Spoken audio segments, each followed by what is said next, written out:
여러분 안녕하십니까? 포항 MBC 뉴스투데이입니다. 춘분인 오늘 밤부터 포항과 경주에 5mm 안팎의 비가 내리겠습니다. 비는 내일 오전까지 이어질 전망입니다. 송예림 기상캐스터입니다. 네, 오늘은 낮과 밤의 길이가 같아진다는 절기 춘분입니다. 춘분에 비가 내리면 병자가 드물다는 속담이 있는데요. 오늘 남부지방을 중심으로 비가 내리겠습니다. 경북 동해안 지역은 포항과 경주에 오늘 밤부터 비가 시작되겠고요. 비는 내일 오전까지 이어지겠습니다. 예상 강수량은 5mm 내외로 적겠습니다. 제주도에는 벚꽃이 피기 시작했습니다. 향긋한 봄이 다가오고 있는데요. 오늘도 포근한 봄 날씨가 이어지겠습니다. 낮 기온 대부분 15도 안팎을 보이겠습니다. 하지만 비가 내리면서 기온이 잠시 주춤하겠는데요. 내일은 울진이 9도에 머물겠습니다. 수요일 아침에 기온이 뚝 떨어졌다가 수요일 오후부터는 다시 기온이 회복하면서 포근한 봄 날씨를 되찾을 전망입니다. 자세한 지역별 날씨 알아보겠습니다.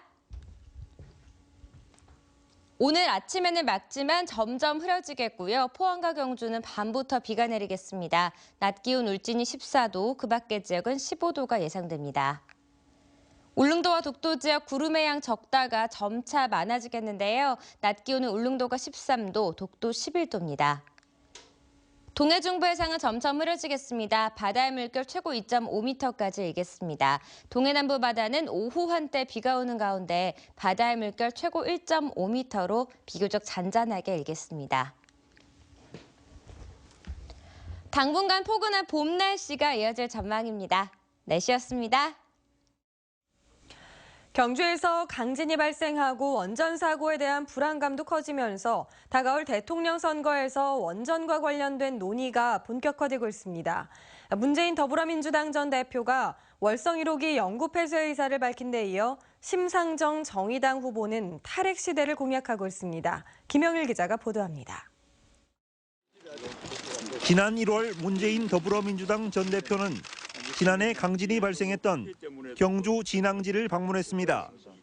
문재인 전 대표는 활성 단층에 대한 확실한 연구 결과가 나올 때까지 월성 원전 6기의 가동을 중단하고 노후 원전인 월성 1호기는 폐로 절차에 들어가야 한다고 밝혔습니다.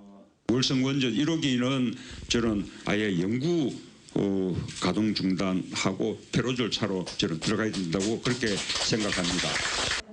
심상정 정의당 대선 후보는 후쿠시마 참사에서 보여지듯 원전 사고는 돌이킬 수 없다며 탈핵 시대를 여는 대통령이 되겠다고 공약하고 있습니다. 2040년까지 국내 모든 원전을 폐쇄하고 전력 소비 줄이기, 재생에너지의 공급 비중 확대 등 탈핵을 위한 5대 목표를 제시했습니다. 후쿠시마에서 보듯이 원전 사고는 돌이킬 수 없는 결과를 가져옵니다. 정의당은 2040년까지 국내의 모든 원전을 단계적으로 폐쇄하겠다는 공약을 가지고 있습니다.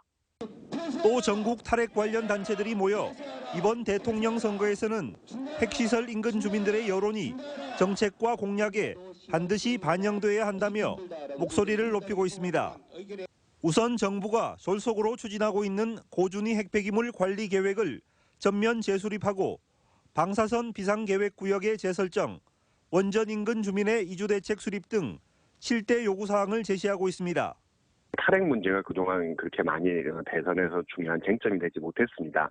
그래서 이번 대선의 경우에는 지역 주민들의 의견이 반영된 제대로 된 탈핵 정책이 만들어지는 것이 필요하다고 봅니다. 지난해 경주에서 강진이 발생하면서 원자력 발전소의 안전성에 대한 논란이 커졌고 고준위 핵폐기물 처리 문제까지 원자력 산업계에서는 각종 현안이 터져나오고 있습니다.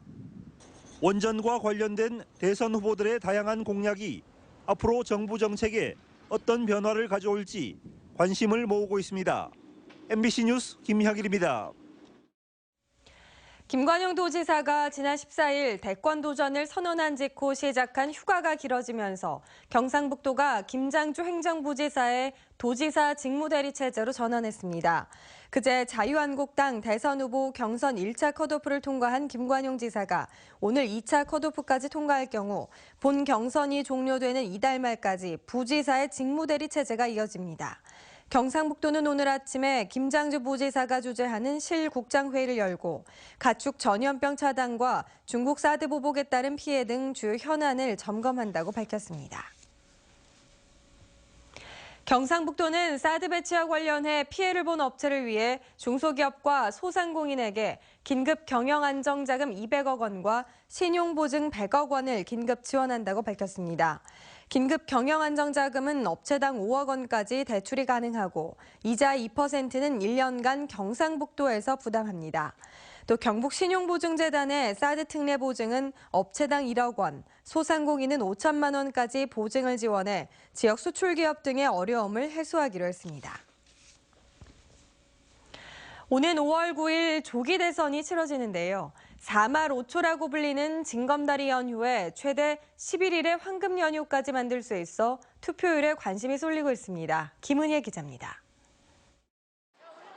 국내 한 대형 여행사에 따르면 오는 5월 첫째 주 예약은 지난해 같은 기간보다 43% 늘었고 절반 가까이가 첫째 주에 집중돼 있습니다. 중간에 낀 평일을 휴가로 활용하면 최대 11일의 황금 연휴가 생기다 보니 특히 젊은 층을 중심으로 투표율이 낮아질 것이라는 전망이 나오고 있습니다.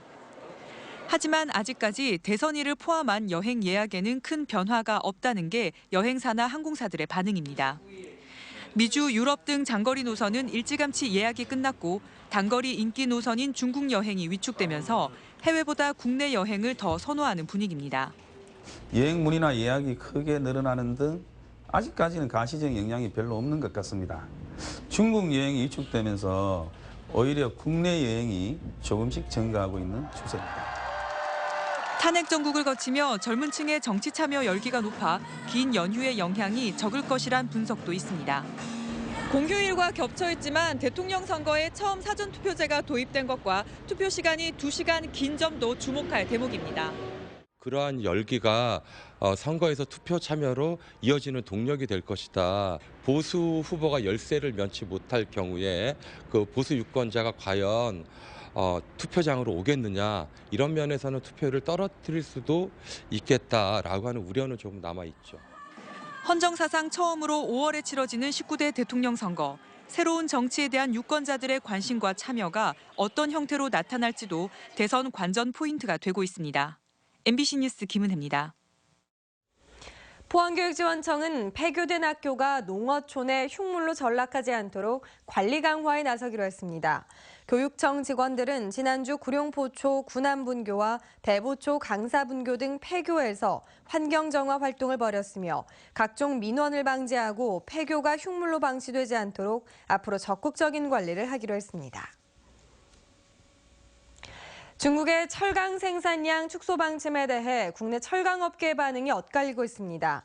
중국이 지난해 6천만 톤, 올해는 5천만 톤의 철강 생산량을 줄이겠다고 발표하자 국내 업계에선 수입 대체 효과 등으로 반사이익을 얻을 수 있을 것으로 기대하고 있습니다. 반면 중국이 노후 설비를 폐쇄하고 고부가 철강 고급재 생산에 나서면서 국내 제품과 경쟁이 커질 것이라는 분석도 나오고 있습니다.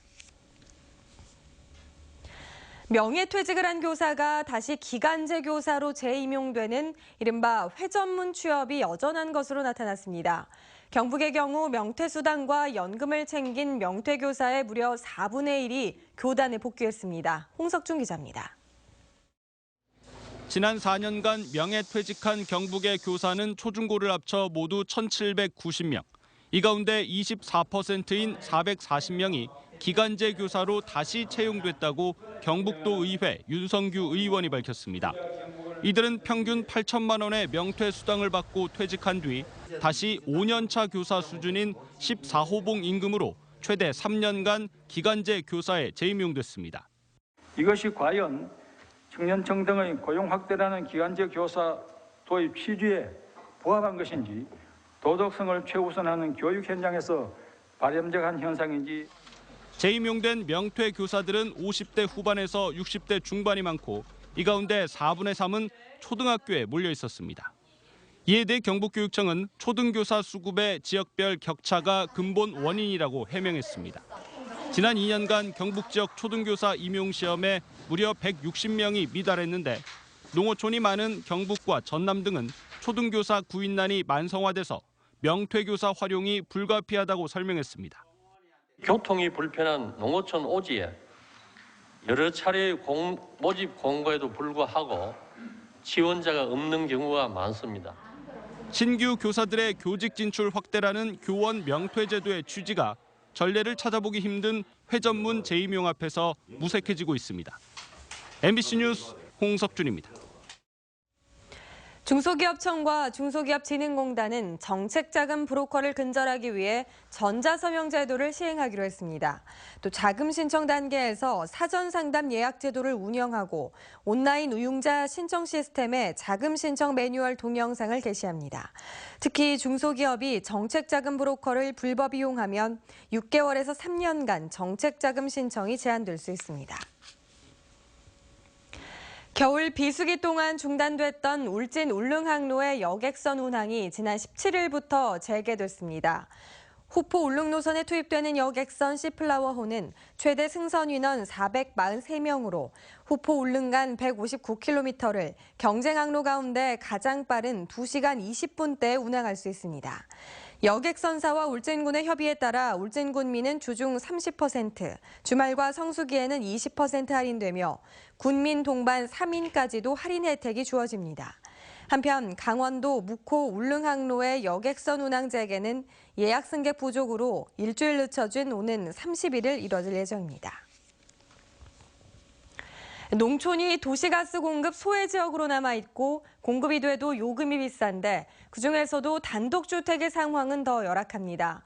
농촌에 단독주택이 많아 대책이 필요합니다. 정동원 기자입니다. 경북의 도시가스 보급률은 61%, 전국 80%와 비교하면 턱없이 낮습니다. 단독주택은 더 열악합니다. 작년 경북에서 도시가스를 공급받은 가정집 가운데 단독주택은 6천여 세대로 5세대 중 한 곳에 불과합니다. 도시가스 공급업체로 보면 경제성이 떨어지기 때문인데 농촌 지자체에 도시가스가 공급돼도 단독주택은 소외돼 있다는 말입니다. 도시가스 설치 자부담 비용도 차이가 납니다. 아파트 같은 공동주택은 새 아파트의 경우 분양가에 포함돼 자부담이 없고 새로 설치해도 7, 80만 원 수준인데 단독주택의 설치비는 3, 400만 원대로 5배에 이르고 배관이 길다면 1,000만 원을 넘기기도 합니다.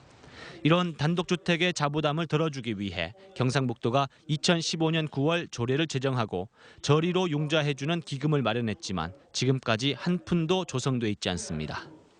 우리 경상북도와 각 시군이 적극적으로 홍보를 해서 단독주택에 있는 분도 목돈이 아니라 나누어서 이런 좋은 제도를 통해서 가스를 넣을 수 있구나 하고 많이 신청을 할 수 있도록 해야 된다 하는.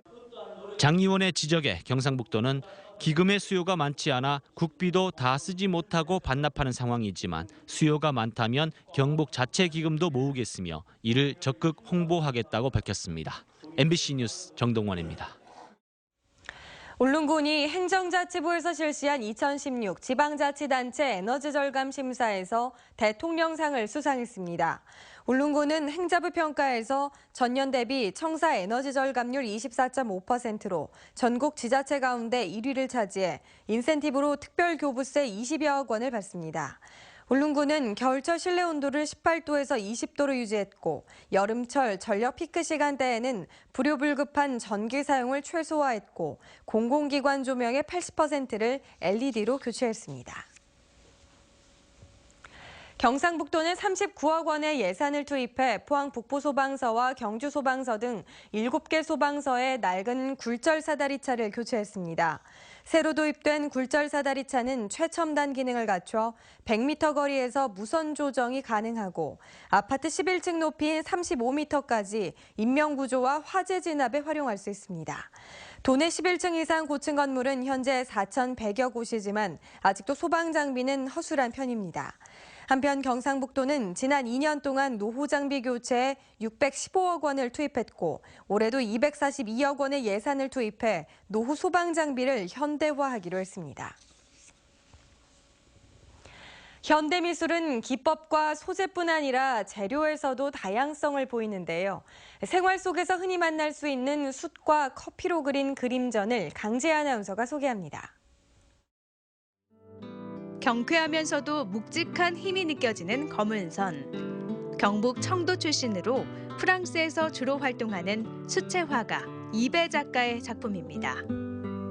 숯가루와 먹을 섞어 그린 뒤 왁스를 올려 굳히고 다시 그리기를 3번. 독특한 두께감으로 회화의 조각이라는 평가를 받습니다.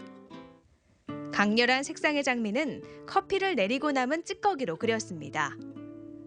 포항에서 활동하며 10년째 한지와 커피로 작업 중인 사공숙 조각가의 작품입니다. 겹겹이 붙인 한지와 커피가루는 독특한 질감을 선사하며 커피를 우려낸 물로 색을 낸 한지는 LED 조명으로 은은함이 배가 됐습니다. 재활용 의미로 커피 찌꺼기를 계속 이제 활용해서 지금 또 그 작업을 진행을 하고 있고요. 앞으로도 다양한 그 소재를 통해서 실험을 해갈 거고요.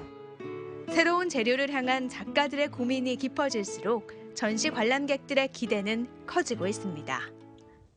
이 밖에도 이번 주에는 포항시립교향악단의 봄 숲속의 시벨리우스를 포항문화예술회관에서 만날 수 있고 경주 작가 릴레이 윤지영전이 경주예술의 전당에서 계속됩니다. MBC 뉴스 강지혜입니다. 경주 화백 컨벤션 뷰로는 지역 대학생을 대상으로 경주 마이스 서포터즈인 제3기 마이스랑을 오늘부터 이달 말까지 모집합니다. 마이스랑으로 선발되면 다음 달부터 연말까지 경주에서 열리는 국내, 국제 마이스 행사에 홍보 활동과 행사 운영 요원으로 참여합니다.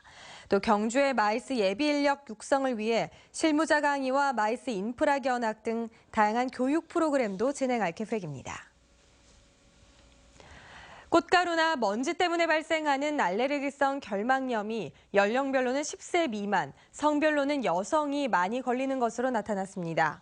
건강보험심사평가원이 2015년 자료를 분석한 결과 알레르기성 결막염 진료 인원 181만 명 가운데 10세 미만이 37만 명으로 전체 환자의 20%를 차지했습니다.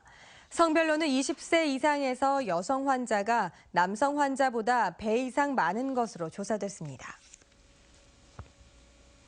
봄철 산불 발생 위험이 높아짐에 따라 산림청이 주말마다 산불 방지 기동 단속을 실시합니다.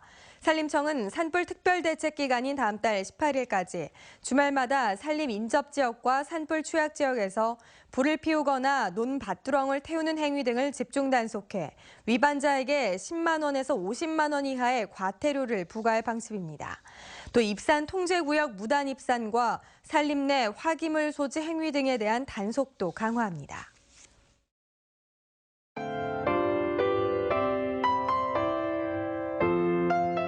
네, 오늘은 낮과 밤의 길이가 같아진다는 절기 춘분입니다.